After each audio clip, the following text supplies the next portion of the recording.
మనము ఏదన్నా ప్రాంతాల్లో తిరుగుతున్నప్పుడు పాడుబడ్డ ఇళ్ళు కనిపిస్తూ ఉంటాయి కదండి. అక్కడ దాని గురించి చెప్పుకుంటుంటారు. ఒకప్పుడు ఇది గొప్పోళ్ళున్న ఇల్లు, పెద్ద బంగళా ఇది. పాడుబడిపోయింది ఎవరు లేక అనేసి. ఇక ఆ తర్వాత పెద్ద పెద్ద కార్లు లైక్ హై ఎండ్ కార్స్ ఉంటాయి.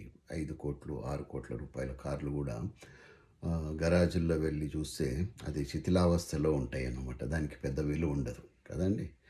సో, ఇది ఎందుకు చెప్తున్నానని మీరు అనుకోవచ్చు. మిత్రులారా, ఏదైనా సరే మెయింటెనెన్స్ అన్నది లేకపోతే, సంరక్షణ అన్నది లేకపోతే మనిషి జీవితం కూడా ఇదే ప్రకారంగా అయిపోతుంది.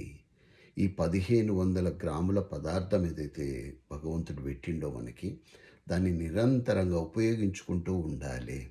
ఇవన్నీ కనిపెట్టింది ఎవరండి? పెద్ద పెద్ద బంగ్లాలు గానీ, బ్రిడ్జులు గానీ, ఇళ్ళు గానీ, లేకపోతే ఆటోమొబైల్ గానివ్వండి, ఎలక్ట్రానిక్స్ కానివ్వండి, రాకెట్ సైన్స్‌గా ఏదైనా సరే మనిషి మాత్రమే కనిపెట్టిండు గదండీ!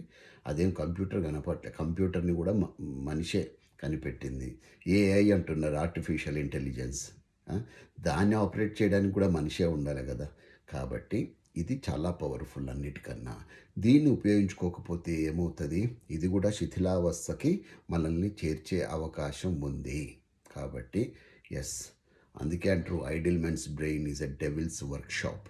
పని పాట లేనోళ్ళందరూ కూడా ఏం చేస్తుంటారంటే, పనికిరాని విషయాల గురించి ఎక్కువగా ఆలోచిస్తూ ఉంటారు. వాళ్ళ కెరియర్‌కి అది ఏ ప్రకారంగా ఉపయోగపడదు. వాళ్ళ అభివృద్ధికి ఏ ప్రకారంగా ఉపయోగపడదు.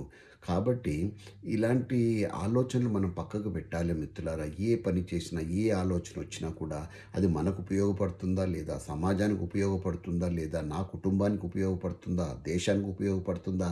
అన్నది ప్రతి వ్యక్తి కూడా ఆలోచించాల్సిన సమయం వచ్చింది. ఎందుకంటే చూస్తుంటున్నాను కదా! ఈ మధ్య కాలంలో they show more interest on other people's activities.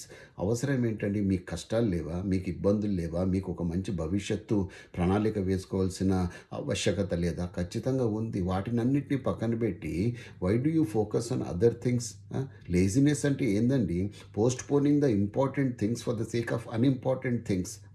ఎవరిదో పెళ్ళైతే వీళ్ళకి ఆరాటం ఎక్కువైపోతా ఉంది. ఉత్సాహము, అసలు ఏం జరుగుతోంది? క్యూరియాసిటీ అవసరం లేదు. ఎవరి జీవితం వాళ్ళది, ఎవరి లైఫ్ జర్నీ వాళ్ళది. కాబట్టి గుర్తుపెట్టుకోండి నాన్న, మనకిచ్చిన దాన్ని మనం ఉపయోగించుకోవాలి. ఆ 1500 గ్రాములు మన ఫ్యూచర్‌కి దీన్ని ఎట్లా ఉపయోగించుకోవాలి అన్నది ప్రతి యంగ్ మ్యాన్ ఆలోచించాలి, యంగ్ వుమన్ ఆలోచించాలి తప్ప పనికిమాలిన విషయాల్లో దయచేసి ఎక్కువ సమయం వృధా చేసుకోకండి. Time is ticking. రిమెంబర్.